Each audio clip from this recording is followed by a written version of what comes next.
Hey, DNA. Kate Wilson here with another episode of All Access DNA. Why are men and individuals with prostates less likely to see a genetic counselor? Why might people assigned male at birth see a genetic counselor? Today we talk to Brittany Szymaniak, who is both a PhD and certified genetic counselor. Brittany works in the urology department at Northwestern Medicine as part of the Cancer Genetics Program, where she focuses on prostate GU genetics as well as male infertility. Let's get started. Hi, Brittany, and welcome to All Access DNA. Hey, thank you for having me. I'm excited to be here. Well, we're fortunate to have you on today and kind of doing a bit of a grab bag of a few different questions and queries, I would say, related to healthcare in men. So we'll talk a little bit some about hereditary cancer, but also reproductive health. I'm thinking the best place, why don't we start with inherited cancers, just because we are coming out of Prostate Cancer Awareness Month. And so that way we can talk a little bit more about cancers that are associated with people with prostates. What cancers are most linked to inherited genetic mutations in people that are assigned male at birth? So what cancers do we need to be concerned about having a hereditary component? Yeah, so I think if we start like really kind of 30,000-foot view level, only about 5 to 10% of all cancer is going to be due to some type of inherited component. So then if we narrow it down and kind of look at more organ-specific cancer risks that may be associated with that, if we think about prostate cancer specifically, if we have somebody that has more localized, low risk or low grade prostate cancer, that probably is going to be closer to that 5 to 10% risk category. If we have somebody that has more aggressive prostate cancer or metastatic disease, this is where we get into potentially like a 12 to maybe 15% risk, depending on what data you look at. So if we think kind of specifically for somebody who's assigned male at birth, prostate cancer, of course, is going to be the one organ kind of specific risk that we think about. But certainly there can be inherited risk for other types of cancers that would affect these individuals as well. So prostate cancer, most time probably not hereditary, but there are some cases that may be cause for concern or at least looking into it a bit more. Exactly. And one of the, I would say the most common ones we hear about is BRCA or BRCA genes, right? And so I think we've seen a few different folks. I know Angelina Jolie, I think Olivia Munn, maybe more recently, had talked about having BRCA or BRCA mutations and their concern for breast and ovarian cancer. Does BRCA mutations impact men as well as women? And if so, how does it affect those that are assigned male at birth? Yeah, that's a great question. So I think we in the genetic space have historically studied BRCA1 and 2 in the context of breast and ovarian cancer. So that's really kind of where the focus has been. And I feel like when you have individuals that are diagnosed with breast cancer, often one of the things that they think about, maybe in the top 5, is could this be due to a genetic cause? Could this be related to BRCA1 or 2?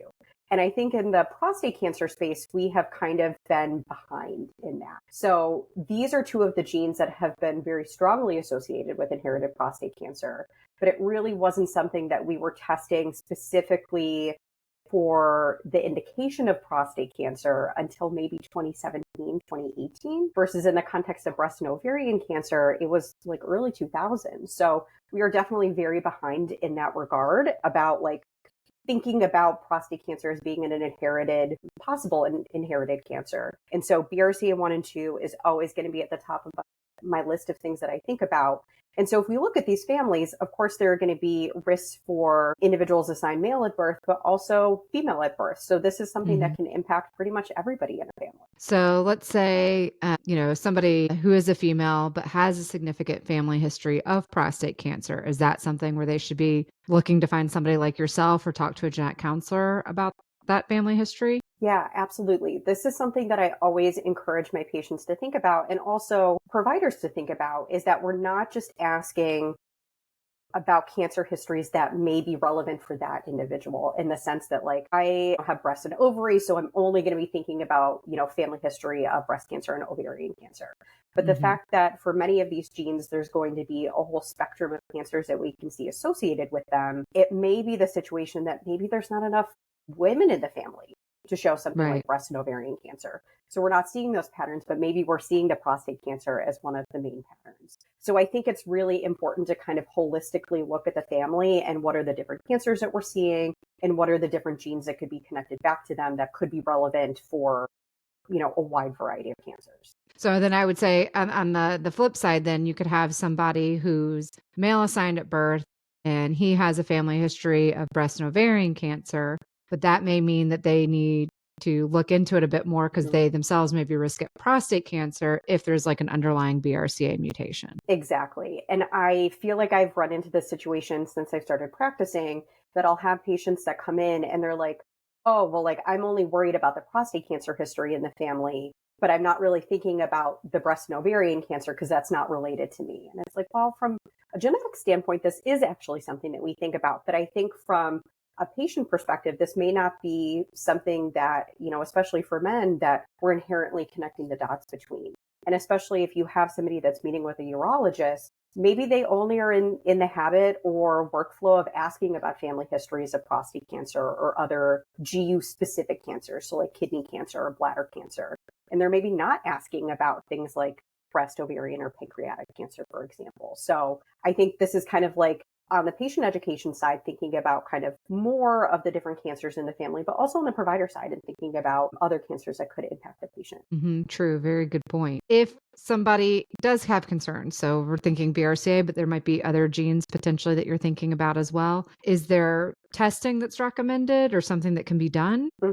So I think in the cancer genetic space as a whole, we have certainly struggled with the criteria that we develop in terms of who actually qualifies for genetic testing. I think for any patient that has a cancer diagnosis, it's always appropriate for them to think about whether or not genetic testing could be helpful for them.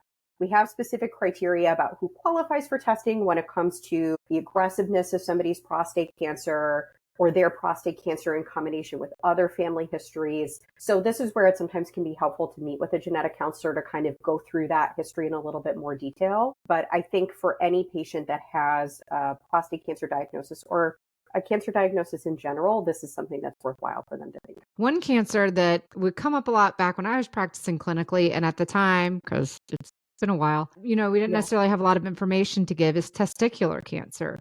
So what do you tell patients that ask about causes or genetic testing for testicular cancer? Yeah, so this is, I feel like if we say that we are struggling in the prostate space on, a research and a genetic testing level, I feel like we're probably even further behind on the testicular cancer side. There's a couple genes that often have been associated back with very specific types of testicular cancer. So usually we think about things like STK11 that can be associated with a condition called Peutz-Jeghers syndrome, that there's a very specific type of germ cell testicular cancer that we can see. Peutz-Jeghers is very rare. So this usually is not, family history wise, something that we commonly would see. But CHEK2, there's a lot of discussion about whether or not this is something that can be connected back to testicular cancer. But it's tricky when we have families, because we certainly do see it, where there's family histories of testicular cancer for multiple individuals, but we don't always have clear testing that we can give patients. So I feel, and even from like a familial risk perspective, that's also not really clear. So I think there's still a lot of research and a lot of investigation to be done in that space, even more so than what we're thinking about on the prostate cancer side. And how does somebody find someone like yourself or get to a clinic where this might be an option? Because I know, again, in GU settings, it may not always be commonplace to have a genetic counselor or to be even offered genetic testing. Yeah, so I think I'm in a little bit of a unique situation being in urology, but I would say for most of my colleagues, they're going to see a wide variety of indications. Even myself, I see it outside of GU. I think this is a really important discussion for patients to start with, like even a primary care, in talking about the family history and bringing this up, especially because I have some patients that maybe don't have a lot of information about the family history. So I think sometimes there's something to be said for discussing genetic testing, even in the context of not knowing a lot about the family. Because as genetic counselors, of course, we have a very high degree of regard for the family history, but I think it's not the be all end all when it comes to genetic testing. So I think discussing with a primary care, discussing with oncology, Or if somebody is particularly motivated, it's not like we always need to have a referral to meet with somebody in genetics. So I think it's helpful to discuss with a provider about this information because maybe they can get you connected with a genetic counselor that's within your system. But through the NSGC website, we do have a way for individuals to go there and find a genetic counselor in their area. So even if it's not somebody that they're being connected within their hospital system, there could be somebody else in the area that they could meet with. And we'll put a link in the show notes to some of that information too, to help folks find a genetic counselor in their area. And you mentioned being in the urology setting. So urology, there may be a variety of indications or reasons why you might meet with a patient. So some are related to prostate cancer or family history of cancer, but also you get quite a few probably, I'm imagining, on the reproductive side of things. So I was wondering if you could tell us a bit more about the genetics of male reproductive health and fertility. And so why would you see somebody in that space? Yeah, so often the way that these patients are getting to me is that they and their partner have been trying to get pregnant for a certain amount of time. Usually the male partner ends up meeting with somebody in andrology, which is within the urology department, for an evaluation for infertility. So they could be meeting with this andrologist. They're typically getting like hormone testing done. They often are doing semen analysis, taking kind of a more comprehensive medical history to kind of figure out if there are contributing factors to this. And often they will then get sent over to me on the genetic side because there is either low or absent sperm count for that individual, or there's some type of combination with abnormality in terms of hormone levels, or there was something unusual found on physical examination. So there's a couple different components that often go into this, but really fundamentally, it's usually if a couple has been trying to have children and trying to get pregnant and haven't been successful enough. Okay. And what types of things, I guess, would happen at your piece of the visit, right? Because some of it's family history, but there may be some other things that are asked as well, or questions that come up. Yeah. So there are pretty, I would say, kind of standard tests, genetic tests that we think about to help address infertility. So one thing that we often are doing is kind of a big picture chromosome analysis, something that we call a karyotype. So we're looking for rearrangements of the genetic information. So it's all there. It's maybe just not in the same order. Or we're looking for additional sex chromosome information. So we can sometimes have individuals that have an extra X chromosome instead of just one X and one Y. And this can throw off hormonal balances. This can lead to certain types of infertility that we may see with that. And then there's also genetic testing that we do specifically on the Y chromosome to help figure out if there's any deletions that have happened on there. So all of these chromosome specific tests that we do is a way for us to assess whether or not any of these are possibly contributing or leading to that lower absent sperm count or abnormal hormone changes for a patient. And from a very technical perspective, when we do, when the andrologist does a physical evaluation, what they're also looking for is, of course, a testicular size, but also if there's any changes to the structures associated with the testes. So specifically something that we call the vas deferens.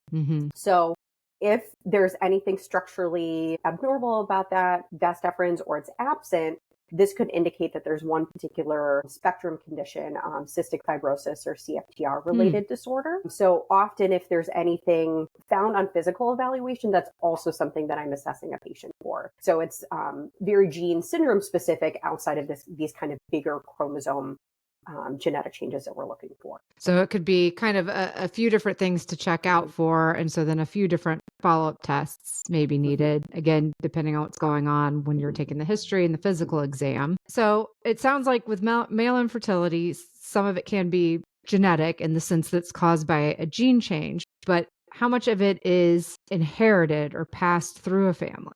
Yeah. If we kind of zoom out again, for most patients that I meet with, we're often not finding that there's any type of genetic explanation for their infertility. So we're talking anywhere between like 30 to 60% of cases just don't have a good explanation. And we just don't know what caused it or what's happening. Okay. Exactly. And then if we look at the cases where there is some type of genetic explanation that's identified, often this is really a sporadic or random occurrence. So something about the chromosomal information has changed during the conception period for that individual that really wasn't something that was inherited from mom or dad. So this is really just a random genetic change that's happened, either that deletion on the Y chromosome or this rearrangement of chromosomal information or potentially having an extra X chromosome. This is typically just completely sporadic. And so we may not see consistent or suspicious family histories like that. With this CFTR related type of condition, though, that's a little bit different. So we often can see that there might be people in the families that are unaffected carriers or have some type of genetic change in the CFTR gene, even if they don't have symptoms themselves. So what we think about for the inheritance for that might look a little bit different. And that's the one with cystic fibrosis where you might say, like, physically there might be something going on with the vas deferens that's making us think about this cystic fibrosis CFTR. And then if something's found there, that could have potential meaning for extended family, children, things like that. Correct. And even from a chromosomal perspective, even if this wasn't something that was inherited from a parent, we now have a patient that has something different about their chromosomes. So this is something that potentially could impact their children down the road when it comes to, potentially having children with too much or too little genetic information. So often we'll have patients consider things like in vitro fertilization. This could be due to the history of infertility or the lower absent sperm count or some other type of factor that's contributing or driving that recommendation to go through IVF. But this potentially could be something that's evaluated, that chromosomal information for fertilized embryos as part of that IVF process. Okay. And so you mentioned a few different types of, I guess, testing that's available. I mean, how I guess expensive is the testing, or is it covered by insurance? And I know sometimes it's a bit of a mixed bag because, it sometimes depends on the plans. But I was just curious what happens in terms of like diagnosed male infertility, kind of how that's covered in terms of follow-up testing or workup. So if we have somebody that has a diagnosis of male infertility or, they have lower absent sperm counts, often for many with an asterisk, commercial insurance plans will have medical necessity criteria. And typically those tests, those chromosome evaluations that I mentioned, and that cystic fibrosis testing, often that's included under the medically necessary component of the policy, just because these are standard tests that we use to help evaluate for male infertility. So just because something's covered doesn't mean that it would be free with insurance, but usually it's going to be something that the insurance would be on board with being medically necessary because these are very standard tests that we do. But the out-of-pocket cost may be in some part dependent on the patient's specific insurance when it comes to like deductible or coinsurance and things like that. And so I guess that's also why to talk with somebody probably earlier in the process to kind of find more information in terms of coverage. Exactly. What about questions in terms of life insurance, disability insurance? I know, and I don't want to stereotype or paint with a wide swath, but I will say when I've spoken to my male relatives about testing, this comes up, I think, more often in some of these conversations than other conversations and other people and families that I have it with, is this concern for life insurance. So as of right now, we still have a federal law in place called GINA, the Genetic Information Non-Discrimination Act. This has very specific stipulations, though. So kind of what you're getting at, in that GINA provides protections when it comes to health insurance, whether that be, a commercial policy or, something like Medicare and Medicaid, because that question comes up a lot for my older patients, and also has specific employment stipulations. So like your employer shouldn't be making hiring, firing decisions about this. They shouldn't really ever know about this information to begin with.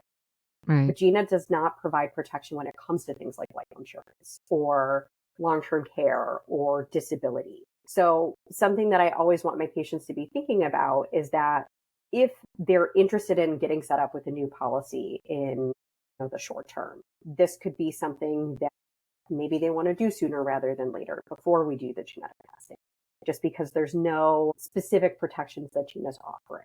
So if somebody has an existing policy, they're kind of locked into that. But if really it's a situation that somebody wants to apply for a new policy, then we can't guarantee that these companies wouldn't ask about this type of information. And if they do, of course, this is something that would need to be disclosed. Right. Right. And I think that that's very important, particularly too, if you're talking with families that are, or folks that are thinking about starting their families, right? This is kind of the time when you start thinking about some of these more unfun adult decisions in terms of like insurance and things like that. Yep. And especially like if we are talking about younger generations or like you mentioned, starting a family, sometimes it's a little bit of a different conversation than when we have a patient that's, maybe already retired and isn't worried about getting a new life insurance or like, long-term care policy. So it's certainly going to be very kind of life stage dependent and what the patient's goals are with testing.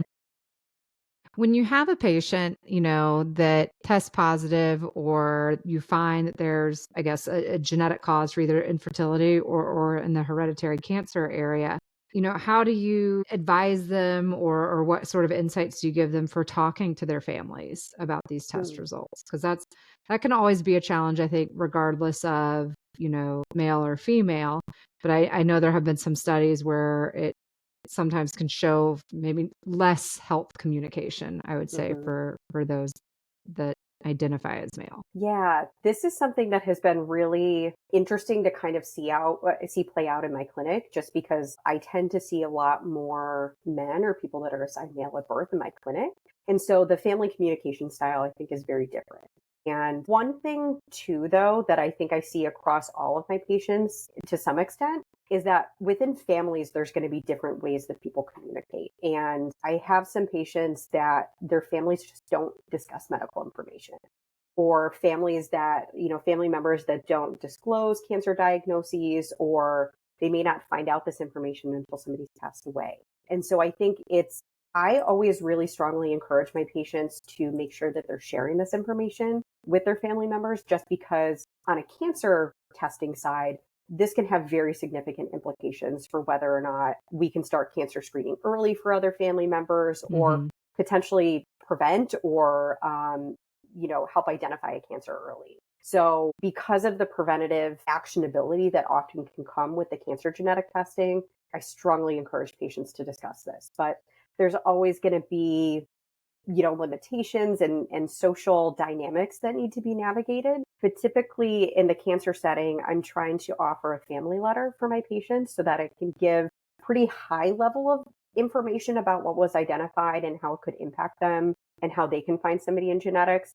And maybe sometimes this is just a way that the patients can use as a starting off point to discuss this information with other family members, or, potentially they can just send it and, not need to reach out to certain family members if they're not in, close contact with them. But there's always going to be family dynamics that are going to be hard to navigate sometimes. Yeah. Yeah. And I'm guessing that's something too that maybe you may chat with the patient about, is their own unique family dynamics, or in terms of sharing the information and how they think that may go. Exactly. Because I think sometimes that is a cause for concern for people, and that they may not have a lot of communication with one side of the family, and it may be a situation that we don't know what side of the family something like this could be inherited from. So then it's trying to navigate, who else do we think is going to be appropriate to do testing. But I think what I hear a lot from my patients is that they do this testing for their kids. So talking about how this is going to impact younger generations and when we need to think about doing testing for them, and navigating how the patient may feel about having passed something down to their kids, or potentially pass something down. And what about the expense of genetic testing in terms of cancer testing and the insurance coverage there? Things have evolved very dramatically, I would say, over the last, 20 some years when it comes to the cost of this type of genetic testing. And often it's a lot more affordable than people think it is. But with the coverage for testing, that often is going to be very insurance specific. And often it's going to come down to whether or not a patient meets criteria for testing, or there's some type of clinical diagnosis or clinical suspicion to justify the testing. But often the out-of-pocket cost is going to come down to the specifics of that patient's insurance. So what does their deductible look like, coinsurance, copay?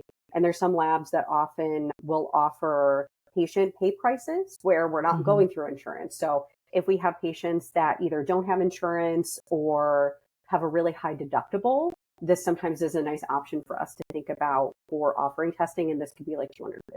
So it's a lot more accessible than people, I think, have historically thought it's been. But the coverage for the testing is always a little bit specific to the intern. One of the things too is that, and there have been several studies showing that people with prostates are less likely to see a genetic counselor, less likely to get genetic testing than their at-risk female relatives. Mm-hmm. And so I wanted to see why you thought that was. So I think there's a couple different components to this.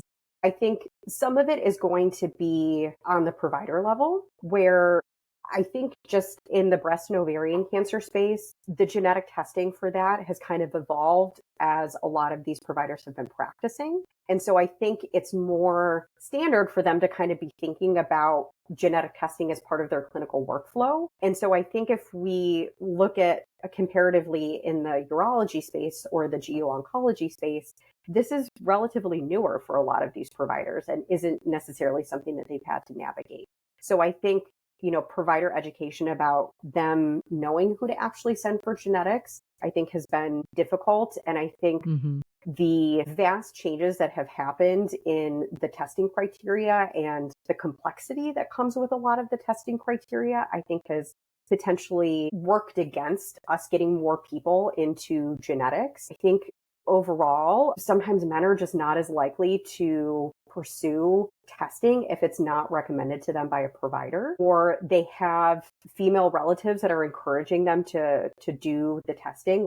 I have patients that come in and they're like, oh, I'm here because my daughter sent me or because my wife sent me. So I think, who in the family is supporting and encouraging the patient to pursue this type of testing, who's coming to them to appointments with them and kind of helping them navigate the medical space. But then I think patient awareness is another thing. Like I mentioned earlier, this might be in the top 5 things that women think about if they have a breast cancer diagnosis. But I don't think the corresponding thing is true if somebody has a prostate cancer diagnosis. So I think culturally, from like a societal perspective, there's differences in how we think about genetic testing and whether or not a cancer would be associated with a genetic cause. And then I have a lot of patients that are like, I've already been diagnosed with prostate cancer. What does it matter that I do this testing? So I think there's potentially some attrition that happens just from people not thinking that it's going to be relevant for them, because like we talked about earlier, they may not kind of understand the scope or context in which their cancer could be impacting other people. Right. So they may just be like, okay, I'm already getting treatment. I'm already doing what I need to do. What's the point of any further testing? Exactly. One thing that I find interesting in reading some of the studies, there's been a few recently, I think, that have come out, thinking about, people who've been assigned male at birth and, how are we reaching folks who've been diagnosed with prostate cancer or some other cancers like testicular in terms of doing a genetic assessment or offering testing. So these studies have been coming out. I've been looking at them interestingly over the last couple of years, but now that the NIH and other federal agencies, they're no longer able to research populations based on gender. So the administration's stance against DEI and talking about not even discussing gender, right, in some of these studies. How is this going to impact research that is needed to help men access genetic services? Yeah. And I think this is the big thing with DEI, right? Is that this impacts everybody. So like I mentioned earlier, we are well behind when it comes to understanding prostate cancer, testicular cancer in the genetic space. And one big thing that we struggle with is not only what genes are more definitively associated with these different types of cancer and understanding what those lifetime risks might be, is also figuring out how we help screen people once they actually have a diagnosis of one of these genetic conditions. And so there's a lot of research that is going into how do we do long-term follow-up studies? And how do we follow people from an unaffected or affected perspective to learn more about the outcomes and the cancer risks that might be associated with it? And how do we develop screening protocols for people? So I think there's multiple levels at which this research could be affected. And it's going to be something that's going to slow the field down, probably in the long term when it comes to in a field that's already kind of behind to begin with. So I think this is where we struggle, is that how, as a provider, do I accurately convey this information to my patient when it comes to, if we find, a harmful mutation in one of these genes? What is the cancer profile look like? What do those risks actually look like? And what are we going to do with this information? And if we don't have that research, it makes it a lot harder to have that clinical discussion with patients, because how do we formulate a plan to help care for them? Yeah, I think it's thinking about various populations that are affected. And like you said, it's not just in terms of like academic research pursuits. It's really the clinical care. How does what we're getting from the academic research translate into benefiting the patient?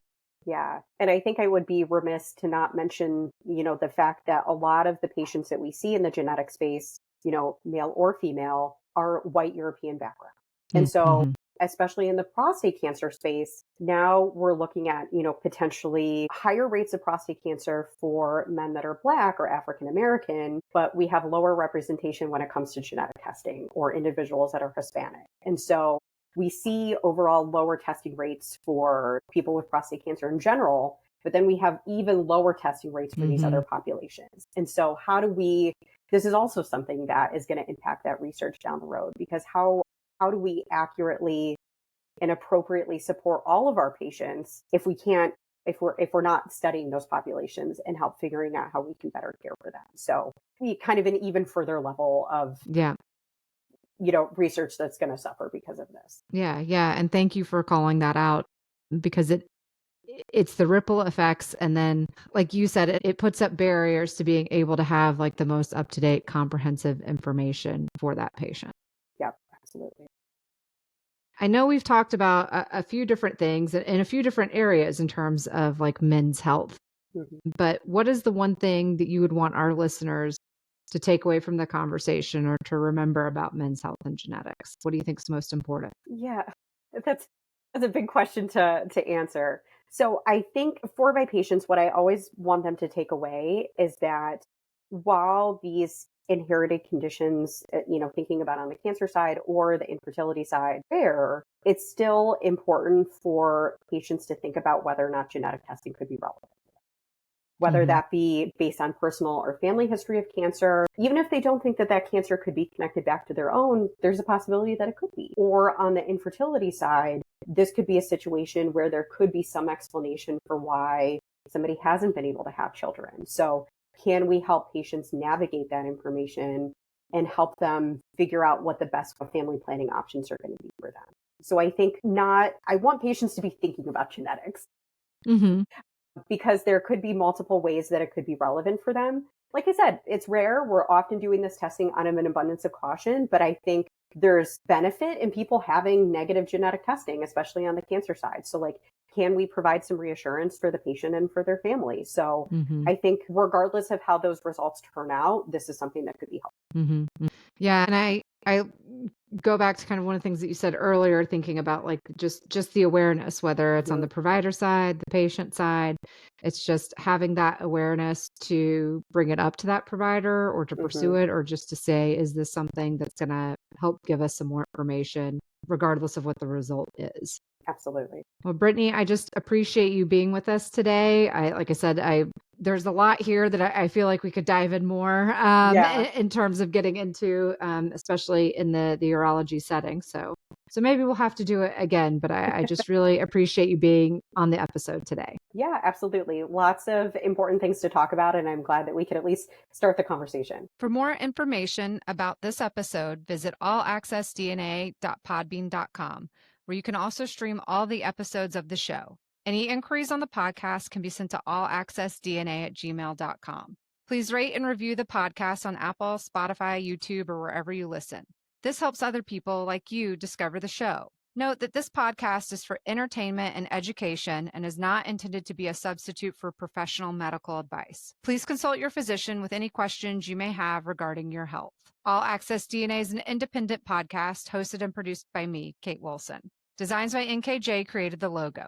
Thanks for listening, and join us next time.